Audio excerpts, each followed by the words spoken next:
Price எல்லாம் கர்த்தர் நல்லவர் ஃப்ரெண்ட்ஸ். இன்றைக்கி பாட்டு ஸ்டோரி ப்ரேயரில் நம்ம பார்க்கக்கூடிய பாட்டு ரொம்ப ரொம்ப ரொம்ப உங்களுக்கெலாம் பிடிச்ச பாட்டு, நிறைய வியூஸ் போன பாட்டு, ஜான் ஜெபராஜ் பாஸ்டரோட பாட்டு. ஓகே, அன்றன்றைக்கான என் தேவைகள் யாவையும் கரம் நல்கியதே, நான் இதற்கான பாத்திரன் அல்ல, இது கிருபையே வேறொன்றுமில்லை, நான் இதற்கான பாத்திரன் அல்ல, இது கிருபையே வேறொன்றுமில்லை.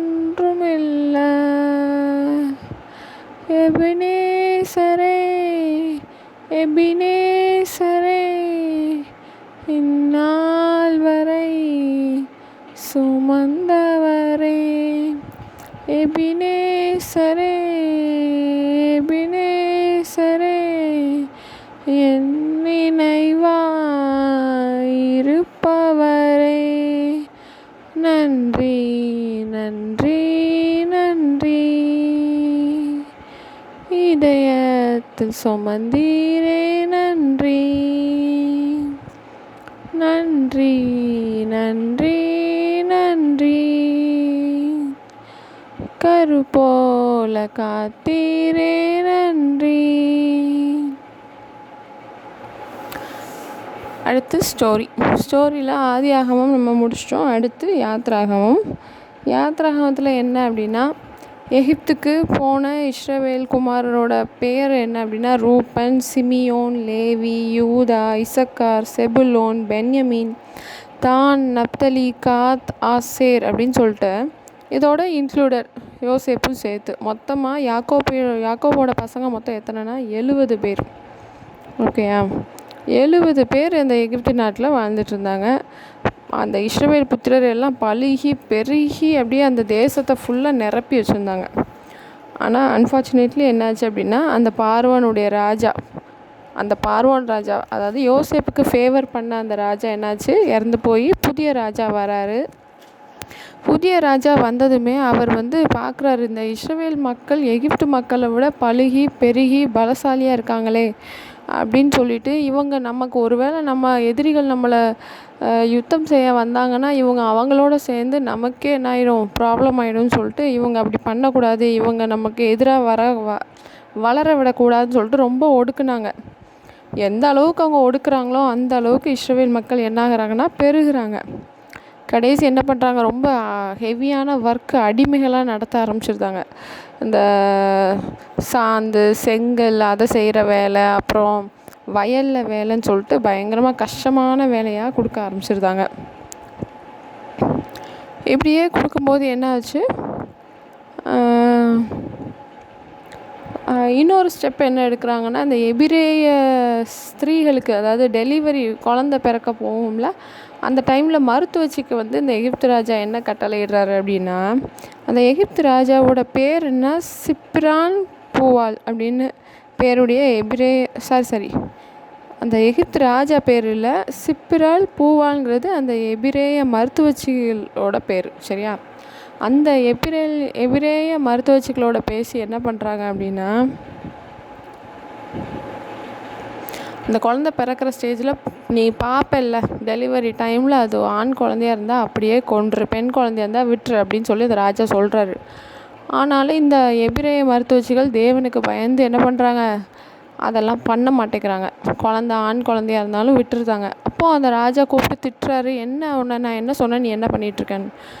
அப்போ இல்லை, இவங்க நாங்கள் வரதுக்குள்ளே டெலிவரி ஆகிடுது, ரொம்ப ஸ்ட்ராங்காக இருக்காங்க, எகிப்து பெண்கள் மாதிரி இவங்க இல்லை அப்படின்னு சொன்னதும், அப்போ என்ன பண்ணுறாரு ராஜா, அடுத்த ஸ்டெப்பு என்ன பண்ணுறாரு அப்படின்னா, குழந்தைய கொல்லணும் அப்படிங்கிறாரு. ஆண் பிள்ளையாக இருந்தால் நதியில் போட்டுடணும், பெண் பிள்ளையாக இருந்தால் உயிரோடு வச்சுருங்க அப்படின்னு சொல்லி அடுத்த ஸ்டெப்புக்கு போகிறாரு.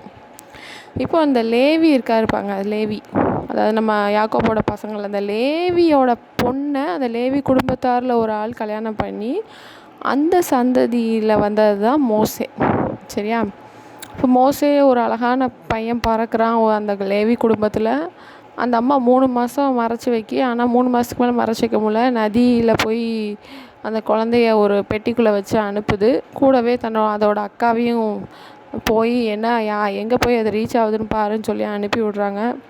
அது நேராக பார்வோனுடைய பொண்ணு நதியில் இருக்கும்போது அப்போ பொண்ணோட வேலைக்காரங்க கையில் கிடைக்கி அந்த பொண்ணை எடுத்து வளர்க்குறா.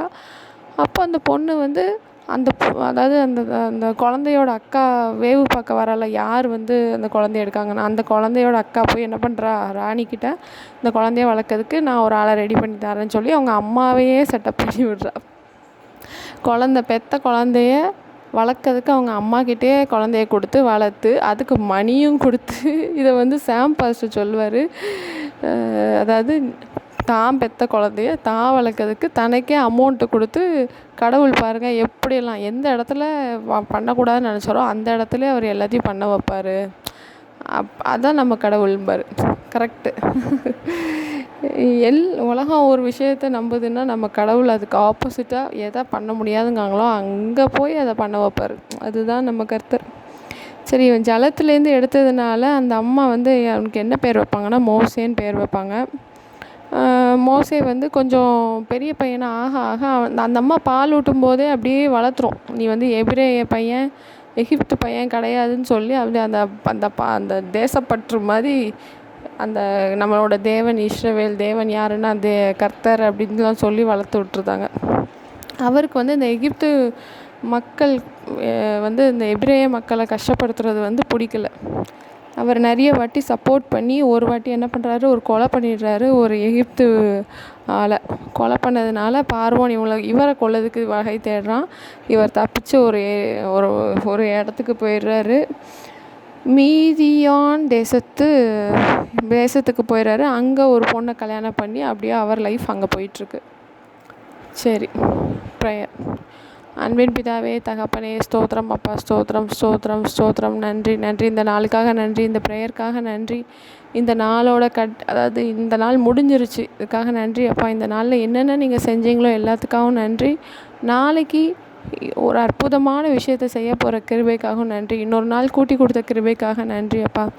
பிள்ளைங்களை குடும்பத்தில் உள்ளவங்க எல்லாரையும் இயேசுவோட ரத்தத்தால் கழுவுறேன். ஒவ்வொரு நாளும் நீர் எங்களை பாதுகாக்கிற கிருபைக்காக நன்றி அப்பா.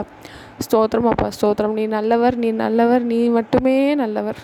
உங்களை மாதிரி நல்லவர் கிடையாது, உங்களை மாதிரி அன்பு செய்கிறவர் கிடையாது, உங்களை மாதிரி சமாதானத்தின் தேவன், ஐஸ்வர்யத்தின் தேவன் எதுவுமே யாருமே கிடையாது. நீ ஈடு இணையற்றவர், நிகரற்ற தேவன் நீர் மட்டுமே. ஸ்தோத்திரம் ஸ்தோத்திரம். நன்றி அப்பா, நன்றி நன்றி நன்றி. இந்த ஒவ்வொருத்தர் வாழ்க்கையிலும் அற்புதத்துக்காகவும் அதிசயத்துக்காகவும் ஏங்கிட்டு இருக்கிற ஒவ்வொருத்தரோட வாழ்க்கையிலையும் அற்புதத்தை நடத்துங்கப்பா. நீர் மட்டுமே ஜீவனுள்ள தேவன், நீர் மட்டுமே உண்மையான தேவன்கிறத காட்டுங்கப்பா. ரொம்ப வெயிட் பண்ண வைக்காதீங்க கர்த்தாவே.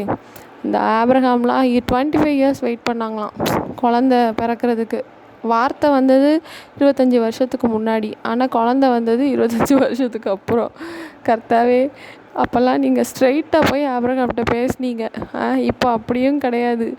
வார்த்தை ஒவ்வொரு நாளைக்கும் ஒவ்வொரு விதமாக வருது கர்த்தாவே. பேசுகிறது நீங்களா இல்லை எங்களை பிசாசு இன்டியூஸ் பண்ணுறானா ஒன்றுமே புரிய மாட்டேங்க. அப்படியே கண்ணை கட்டி காட்டில் விட்ட மாதிரி இருக்குது. அப்படியே சில நேரங்களில் ரொம்ப ஹார்ட் வெயிட் ஆகுது. பட் நான் இந்த மாதிரி ஏதாவது ஒரு ஊழியம் செஞ்சு இல்லை உங்கள் விஷயத்தில் ஏதாவது ஒரு இடத்துல இறங்கி ஏதாவது பண்ணும்போது மைண்டு டைவர்ட் ஆகி ஓகே பழைய மாதிரி ஆகிடும். இருந்தாலும் எத்தனையோ பேர் அற்புதத்துக்காக வெயிட் பண்ணுறாங்க. என் ஃப்ரெண்ட்ஸ் சில பேர் கல்யாணத்துக்காக, சில பேர் குழந்தைக்காக, சில பேர் ஃபேமிலியில் சமாதானத்துக்காக அப்படின்னு நிறைய பேர். நான் ஒரு அற்புதத்துக்காக வெயிட் பண்ணிகிட்ருக்கேன். உங்களுக்கு தெரியும், ஒவ்வொருத்தரும் ஒவ்வொரு டிமாண்டில் இருக்கும். ரொம்ப வெயிட்டிங் பண்ண வைக்காமல் சீக்கிரமாக நடத்துங்கப்பா. ஸ்தோத்திரமாப்பா, ஸ்தோத்திரம் ஸ்தோத்திரம். இந்த மோசே கதையை பார்த்தீங்கன்னா அவர் போயிடுவார். 40 வருஷம், கிட்டத்தட்ட 80 வயசில் தான் அவர் இஸ்ரவேல் மக்களை மீட்டதுக்கே வருவார். நாங்கள்லாம் 80 வயசில் எங்களுக்கு நீங்கள் ஒரு பெரிய இதெல்லாம் வச்சுருக்கீங்கன்னா ரொம்ப கஷ்டம். நீங்கள் ஆவரேஜான லைஃப் டைமே 120 years தான் சொல்லிட்டீங்க. இப்போவே எங்களுக்கு 40 வயசு ஆகுது கர்த்தாவே. ரொம்ப டைம் எடுக்காதீங்க, சீக்கிரமாக நடத்துங்கப்பா. அப்படியே ஒரு எக்ஸாம்பிளாக இருக்கணும்னு நினைக்கிறோம்ப்பா. எக்ஸாம்பிளாக ஆக்குங்க. கடவுள் பிள்ளைங்களை ஒவ்வொருத்தரையும் ஒரு எக்ஸாம்பிளாக ஆக்குங்கப்பா. ஒவ்வொருத்தரையும் ஒரு வானத்துக்கு ஒரு சூரியன் ஒரு சந்திரன்கிற மாதிரி ஒவ்வொருத்தரையும் இந்த பைபிளில் இருக்கிற முக்கியமான கேரக்டர்ஸ் மாதிரி ஆக்குங்கப்பா, ஆக்குங்கப்பா. ஸ்தோத்திரம். நன்றி. செய்தபடிக்கு அப்படி நீங்கள் செஞ்சபடியால் நன்றி அப்பா. நீங்கள் செய்வீங்க கர்த்தாவே. இத்தனை கோடி மக்களில் எங்களை பேர் சொல்லி அழைச்ச தேவன் அப்படிலாம் விட்டுற மாட்டீங்க. நாங்கள் வெயிட் பண்ணுறோம், ஆனால் ரொம்ப வெயிட் பண்ண வைக்காதீங்க கர்த்தாவே. அதிசயத்துக்காக, அற்புத வாழ்க்கைக்காகவும் இந்த கை மற்றவங்கள ஆசீர்வதிக்கணும்னு அப்படியே வெயிட் பண்ணிகிட்ருக்கு கர்த்தாவே. எப்போ மற்றவங்கள ஆசீர்வாதமான வாழ்க்கை வாழ்வோன்னு வெயிட் பண்ணிகிட்ருக்கோம். கூடிய சீக்கிரம் நடத்துகிற கிருபைக்காக நன்றி. துதியும் கனமும் மகிமை இன்றைக்கு உமக்கே செலுத்துகிறோம். ஆமென்.